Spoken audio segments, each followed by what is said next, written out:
저 인도 방문은요, 문체부가 주관 부처였습니다.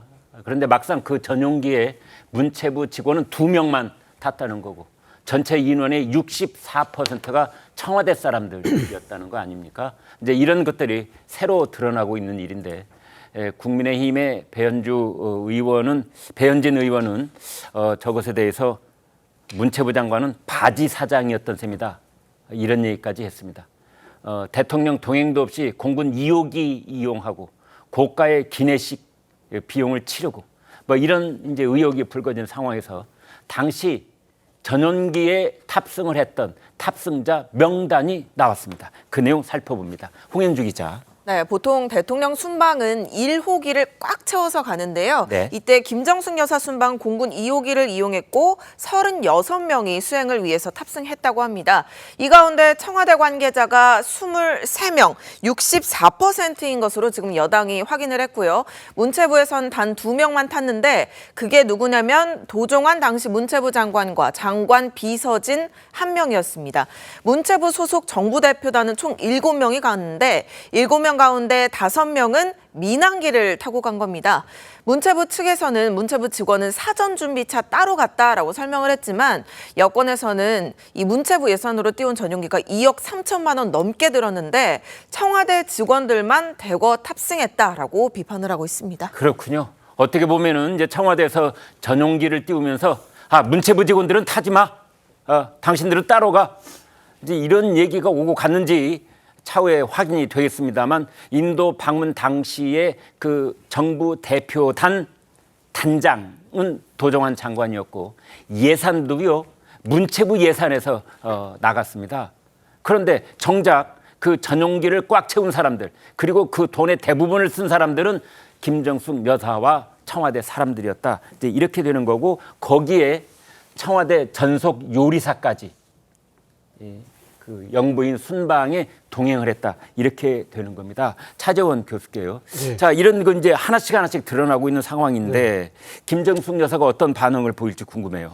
글쎄요, 뭐 김정숙 여사 입장에서는 아마 또 나름대로의 또 논리를 동원해서 아마 그 해명을 하지 않을까 하는 생각이 듭니다만 네. 제가 그 청와대 출입 기자로서 대통령 순방을 여러 번 따라가 봤거든요. 네. 그때 뭐 상황을 보면 사실 대통령과 대통령 부인은 거의 뭐 동격처럼 그러니까 지금 모든 의전이나 이런 그 대우를 하는 게 우리의 정치적 관례였거든요. 예를 네. 들면 과거 청와대 본관에 보면 대통령 집무실도 있지만 여사의 집무실도 따로 있고 네. 그리고 또 지금 뭐 예를 들면 행사 같은 걸 하면 여사의 행사에도 청와대 기자들이 풀 기자로 가서 다 이렇게 하는 그런 모습들이 있다는 것이죠. 그렇기 때문에 대통령 부인이 대통령의 어떻게 보면 특사의 자격으로 해외 순방을 나설 경우에는 나름대로 뭐 전담 수행원들이 필요하겠죠. 네. 뭐 예를 들면 의전 뭐 또 있어야 되고 뭐 통역도 있어야 되고 네. 그리고 뭐 또 여사니까 또 의상과 관련된 뭐 그런 직원들도 따라갈 수 있다고 봅니다.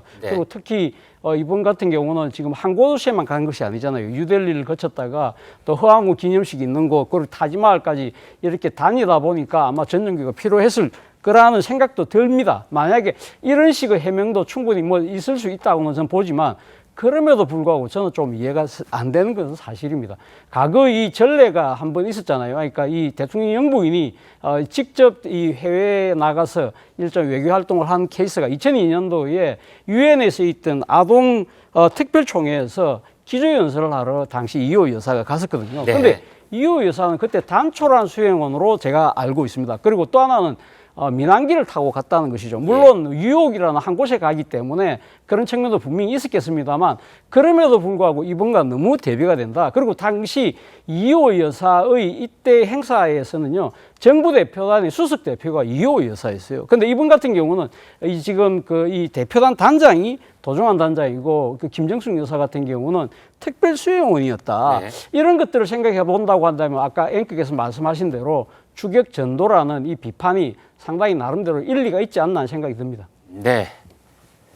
자, 상황이 이렇다 보니 당시에 김정숙 여사는 특사라는 말씀을 방금 꺼내주셨는데 특사가 아니고 이제 수행원이었다라는 점까지 지적을 주신 셈이에요.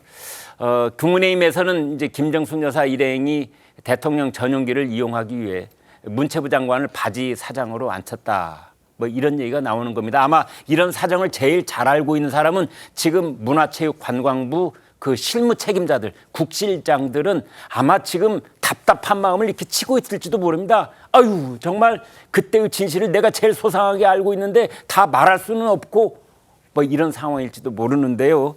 이제 이런 상황에서 지금 기사만 계속해서 나오고 있다 이렇게 보시면 되겠습니다. 김기흥 대변인께 여쭤봅니다.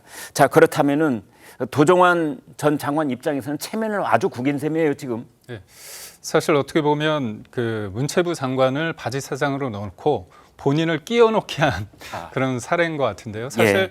그 민간인 신분인 영부인 외교 관련해 가지고 네. 그 예산 항목이 없습니다. 그렇다 보니까 불가피하게 문체부 예산을 전용해서 네. 이렇게 갔다 온 건데 저는 이 문제를 보면서 하나 짚고 넘어가야 될 게 인도 자체를 간 거는 저는 여러 가지 뭐 설왕설래가 있지만 네. 이해할 수 있습니다. 네. 그런데 거기 타지마할을 간 부분까지는 전 납득하기가 좀 어렵거든요. 네. 소위 말해서 많은 사람들이 가고 싶어하는 곳입니다. 근데 만약에 본인이 거기 가고 싶다고 한다면 갈 수 있는 위치고 가야 된다고 했다면 계획상에 나와 있어야 되는 거죠. 네. 근데 계획상에서 없었고 갔다 오고 나서도 그거에 대한 보고서가 없습니다. 그래서 그 김정숙 여사 관련해서 김정숙 여사의 이런 형태, 이런 행동에 대해서 비판하는 어떤 칼럼도 있지 않았습니까? 네. 김정숙 여사의 어떤 버킷리스트인데 제가 2018년 11월 4일부터 7일까지의 인도 이 외교, 단독 외교라고 문재인 네. 전 대통령은 얘기하고 있지만 그거 다음에 네. 김정숙 여사의 그 행보를 보면 예. 그해 11월에 체코 프라하에 갑니다. 아. 네, 체코 프라하에 가는데 그 많은 분들이 알고 있지만 네. 원래 목적지는 예. G20이 열리는 아르헨티나였거든요. 네. 근데 대체로 우리가 아르헨티나 갈 때는 LA를 경유해서 기름을 급유해서 가는 경우가 있는데 이번에는 프라하에 갔다는 거죠. 네. 근데 그쪽에서 그때 얘기할 때는 뭐 원전 세일즈를 위해서 간다고 했지만 그때 체코 대통령은 이스라엘에 있었습니다. 네. 그리고 우리가 탈원전을 하면서 밖에서는 또 세일을 한다는 것도 약간 어불성설 아닙니까? 네. 여러 가지를 봤을 때 프라하도 타지마할처럼 많은 사람들이 가고 싶어하는 곳이거든요. 네. 그래서 이게 한 건이 아니라 여러 가지 건이 겹치면서 김정숙 여사의 어떤 버킷리스트를 완성하는 단계 아니었냐 이런 비판이 나올 수밖에 없다고 봅니다. 네.